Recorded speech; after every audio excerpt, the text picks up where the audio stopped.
আমার দলের প্রথম বক্তা যখন অবহেলাকে সংজ্ঞায়িত করে গেলেন, তখন প্রতিপক্ষের প্রথম বক্তা বিতর্কের এই মঞ্চে উপস্থিত ছিলেন ঠিকই, কিন্তু মন হয়তো ছিল অন্য কোথাও। তাই তিনি বারবার ভিন্ন ভিন্ন সুরে একই গান গেয়ে প্রমাণ করার চেষ্টা করে গেলেন যে সন্তানের মানসিকতা নাকি বৃদ্ধ পিতামাতার প্রতি দায়িত্ব পালনে অবহেলার মূল কারণ নয়।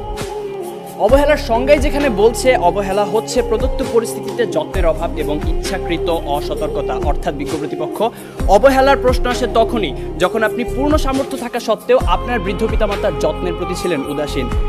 যে ছেলেটি শুধুমাত্র টাকার অভাবে বৃদ্ধ মায়ের চিকিৎসা করাতে পারছে না, সে কিন্তু আজকের বিতর্কের বাইরের বিষয় বিজ্ঞ প্রতিপক্ষ, কারণ সে চেষ্টা করেও পরিস্থিতির শিকার। তার মানসিকতার কোনো দোষ নেই, অবহেলার তো কোনো প্রশ্নই আসে না। কিন্তু বৃদ্ধ পিতামাতার প্রতি দায়িত্ব পালনে পূর্ণ সমর্থ হয়েও যদি আপনি তাদেরকে করেন উপেক্ষা, তখনই তাকে আমরা বলবো অবহেলা, যা আপনার মানসিকতারই সমস্যা বিজ্ঞ প্রতিপক্ষ।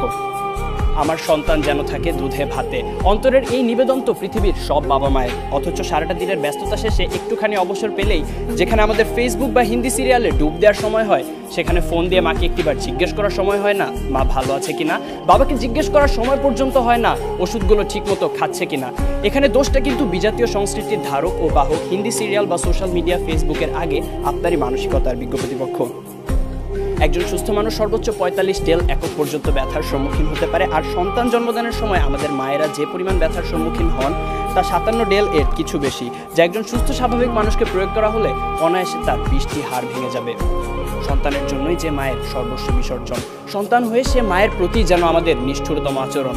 আর এর পেছনে মানসিকতাই যদি দায়ী না হবে, তাহলে কেন নারায়ণগঞ্জের ফতুল্লা শাসনগাঁও এলাকায় ভরণ পোষণ থেকে বাঁচতে সন্তানদের দ্বারা বস্তাবন্দি অবস্থায় রাস্তায় ফেলে যাওয়া 80 বছর বয়সী বৃদ্ধা হাসিনা বেগম সেদিন মারা গেলেন?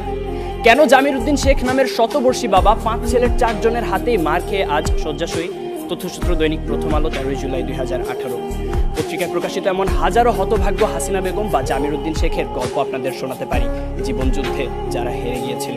হ্যাঁ বিজ্ঞ প্রতিপক্ষ, জীবনযুদ্ধে যারা হেরে গিয়েছিল সন্তানের ঘৃণ্য মানসিকতার কাছে। এরপরও কি সন্তানের সেই পচে যাওয়া মানসিকতার চেয়ে বিভিন্ন পারিপার্শ্বিকতার অজুহাতকেই বড় করে দেখবেন? প্রশ্ন রইল বিপক্ষের দ্বিতীয় বক্তার কাছে।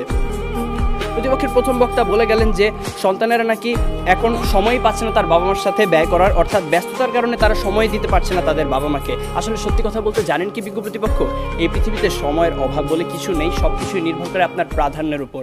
তাই দিন শেষে আপনার প্রাধান্য যদি পিতামাতা না হয়ে হয় ডিজনি প্লাস বা নেটফ্লিক্স, মানসিকতার দিকে আঙুল তো উঠবেই। মাননীয় সভাপতি প্রতিপক্ষের প্রথম বক্তার বক্তব্য থেকে এটাই পরিষ্কার যে তারা মানসিকতা নয়, বরং সন্তানের সুশিক্ষার অভাবকেই দায়ী করে গেলেন, যার কারণে প্রভাবিত হচ্ছে মানসিকতা। মাননীয় সভাপতি, কোনো কিছুই তো আপনা আপনি দূষিত হয় না। এখন কেউ যদি ধূমপান করে বলে যে সিগারেটে থাকা নিকোটিনের কারণে তিনি ক্যান্সারে আক্রান্ত হয়েছেন, এখানে ধূমপানের কোনো দোষ নেই, তাহলে বিষয়টি কি নিতান্তই হাস্যকর নয় বিজ্ঞ প্রতিপক্ষ? তাই আজ বুঝেই হোক আর না বুঝেই হোক, আপনারা কিন্তু বৃদ্ধ পিতামাতার প্রতি দায়িত্ব পালনের অবহেলার মূল কারণ হিসেবে সেই মানসিকতাকেই দায়ী করে গেলেন। ধন্যবাদ আমাদের সাথে একমত পোষণ করার জন্য।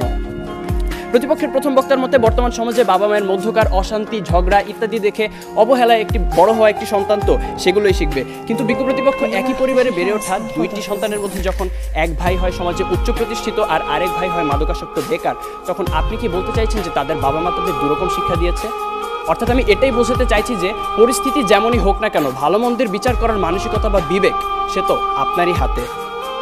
অবাক বিষয় কি জানেন বিজ্ঞ প্রতিপক্ষ, আপনারা যখন এই মঞ্চে দাঁড়িয়ে বৃদ্ধ পিতামাতার প্রতি অবহেলার বিভিন্ন কারণ হিসেবে নানা অজুহাত টেনে আনতে ব্যস্ত, তখন সব কিছুকে বুড়ো আঙুল দেখিয়ে মন্তাজ মিয়া নামের একজন দরিদ্র রিক্সা চালক সম্পূর্ণ অপরিচিত একজন বৃদ্ধকে নিজের বাড়িতে নিয়ে এসে নিজের বাবার মতো যত্নার্থী করছেন গত 5 বছর ধরে। রিক্সা চালক মন্তাজ মিয়ার এই ঘটনা হানিফ সংকেতের ইত্যাদি অনুষ্ঠানে প্রচারিত হয়েছিল।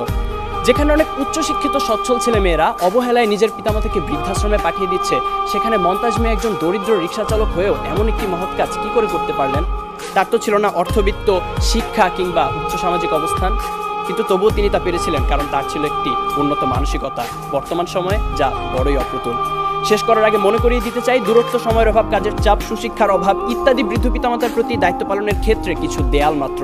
মানসিকতাকে বদলালেই যা পেরোনো সম্ভব। বৃদ্ধ পিতামাতার প্রতি দায়িত্ব পালনের ক্ষেত্রে যদি কোনো কারণে কমতি হয় বা সন্তান অসমর্থ হয়, সেক্ষেত্রে আপনাদের দ্বারা দেখিয়ে যাওয়া যুক্তিগুলো হয়তোবা একটি কারণ, কিন্তু বৃদ্ধ পিতামাতার প্রতি দায়িত্ব পালনের ক্ষেত্রে যদি কোনো কারণে অবহেলা করা হয়, সেটা অবশ্যই সন্তানের মানসিকতারই সমস্যা বিজ্ঞ প্রতিপক্ষ। বার্ধক্য মানেই অসহায়ত্ব, একাকিত্ব, মৃত্যু ভয় আর হাজারো রোগ ব্যাধির আনাগোনা। জীবনের যে সময়টায় আমাদের সবচেয়ে ভালোবাসার মানুষ বাবা মায়ের সবচেয়ে বেশি প্রয়োজন হয় আমাদের, তখন কেন আমরা আমাদের মানসিকতাকে কবর দিয়ে দূরে ঠেলে দিব তাদের? তাই বিজ্ঞ প্রতিপক্ষ, আসুন আমরা আমাদের মানসিকতাকে বদলাই। জীবনের বিনিময় হলেও যারা সন্তানের প্রতি ভালোবাসার এতটুকু কমতি হতে দেন না, সেই সোনার পিতামাতার প্রতি গভীর শ্রদ্ধা নিবেদন করেই শেষ করছি।